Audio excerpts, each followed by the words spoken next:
being is partially detached from the rest of the universe and partially attached to it. This relation gives a human being a choice of attitudes and behavior.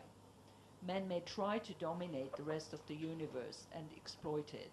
That is, to make himself the whole universe center and raison d'etre. Insofar as a human being follows this greedy desire, his conduct will be evil.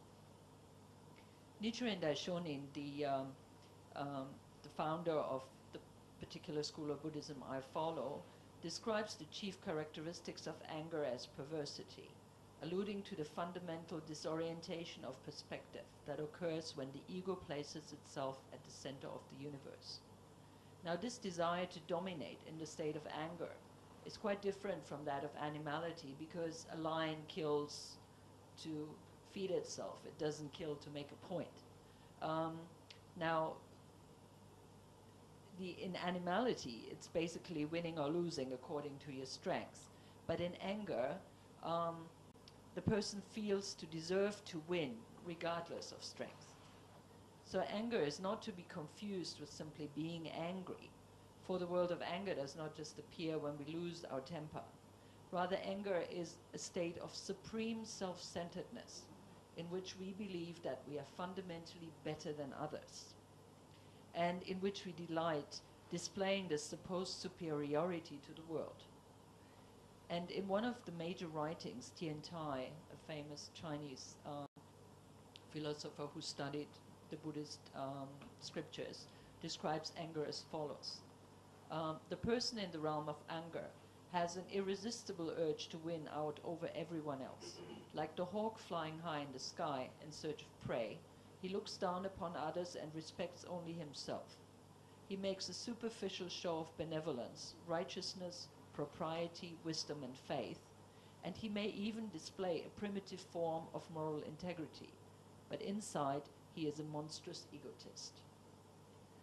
So, interestingly, this is a life state that a lot of leaders, politicians, and individuals are dwelling in. And simply, someone in this life state cannot bear to lose. And I believe that is where the superiority complex comes in, saying, I am better than you, I'll have the best job, I'll have the highest salary, my wife is prettier than yours, I make more money than you. And I mean, arrogance, conceit, contempt for others, which also comes in as pity on someone else. Sort of, you give alms, but the motive with which you give alms is very important. It's like, you know, you toss the coin because it's, oh, this rubbish person doesn't have anything to eat, I give, or you give from true compassion. So desire for fame is also living in this world, because what better can you have to be superior, to have everyone adoring and admiring you? But I mean, the curious thing about this world of anger and this urge to be superior is that often people in that life state are very insecure and unsure and would appears to be strong or steadfast, coil up and disappear. But not just on an individual level does anger appear. Anger also appears in forms as nationalism, racism, sexism, and religious and political intolerance. Dr. Brian Wilson, who's one of the leading authorities on social effects of religion, pointed out intense group loyalty is almost always associated with strong disparagement of other groups. In other words, any form of discrimination which sees the multifarious differences between people as evidence of supposed inferiority or superiority is a manifestation of the perversity which Nichiren Daishonin identifies as central to anger. Now, what can we do about this? Anger also has a positive function. Anger will serve to propel us to fight injustice. Anger will propel us to, if directed properly, meaning if we believe that through chanting we activate the positive state of our angry life state, which means you will go and fight for peace in demonstrations, or you will work hard for peaceful causes, So it can be converted. And I think our duty as citizens of this planet, and our leader from SGI, President Ikeda, has coined a phrase called a global citizen, meaning rather than looking and saying, I'm Buddhist, you're Muslim, you're Jewish, my friend over there is a Christian, rather than putting these labels on, to say we're all human. We are working for a common goal, which is to live peacefully on this planet. And as long as we highlight the diversities and point that out, those differences out as superior, inferior, I don't think we'll go anywhere.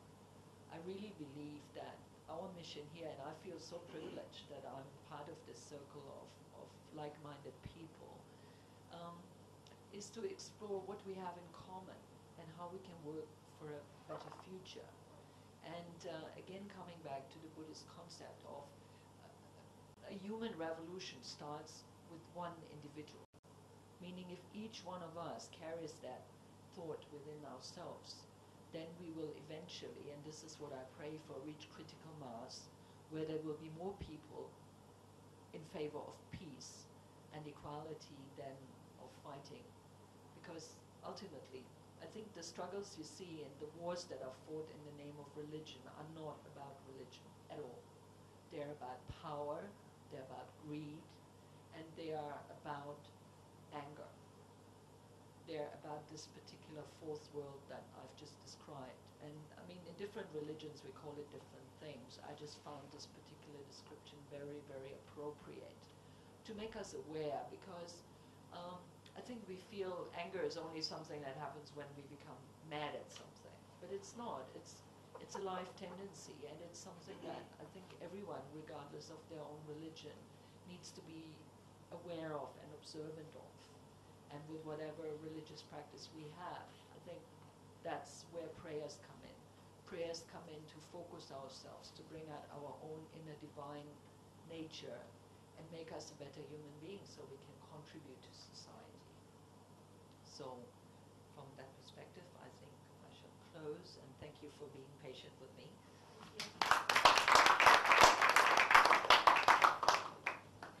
Didn't have the Clorox, so I could. You want my jacket? Great. My name is Kerry Rassoff, and I'm a physician in family practice from America. And I went into medicine to work in developing countries when I felt in my heart God calling me to work for the poor.